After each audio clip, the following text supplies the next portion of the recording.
affects different people in different ways. Some will become more cynical, detached, hostile. Some become hostile, some become melancholic, some will just lack energy. So that grumpy executive who's just in pain, well, that may be a sign of burnout. So it's when you get these changes. I think of one executive, for example, who started throwing files at his staff. Wow. Full on. And he would occasionally get on his knees and pound the floor. And it was like, whoa, like things have really gone out of whack here. Yeah. But so for other people, it's that they're maybe spending a lot of hours at their desk, but they're just not productive. And different people will be aware of it. Often the spouses see it before the person who's got it, who will say, it's just no fun being around you anymore. Because there's a sort of contagion around burnout and depression as well. And that these two things are very correlated.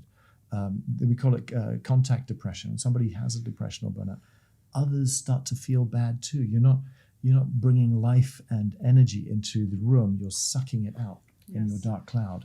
And as you said earlier, it impacts the whole environment.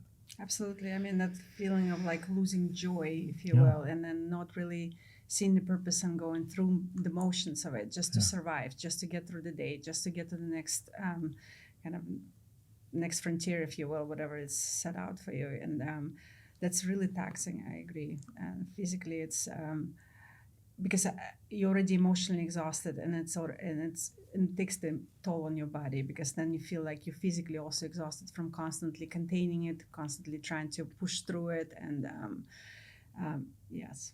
And it's amazing how sitting at a desk all day long for long hours can actually make you feel physically tired because you haven't actually moved, you haven't done anything. But the thought of going and doing a gym session after 12, 14 hour day, spent. You're absolutely shattered. There's no way. Absolutely. So then guess what? You get into this cycle of being, getting more and more unfit, unhealthy.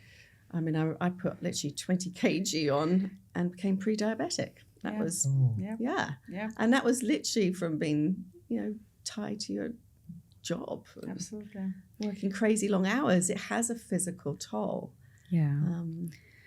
And Jonathan mentioned a few external and outward expressions of burnout. So when there is pressure on, some people explode. And I think you also shared that some people implode as well, in the sense you didn't use those words, but people get into depressions. But I've seen quite a few people who have completely crushed because of burnout, where the confidence completely shatters. And I think there are those who throw those files and get very expressive and angry and outbursts, and that's one way. And I think that is probably just as dangerous as imploding. But I've seen people who've completely crushed their confidence when really senior executives who are doing extremely well in life, and you see them 2, 3, 4, 5 months later, and they're not able to maintain eye contact, they cannot smile, their energy is shaken, their voice is not there, they just want to be alone, they don't want to see anyone.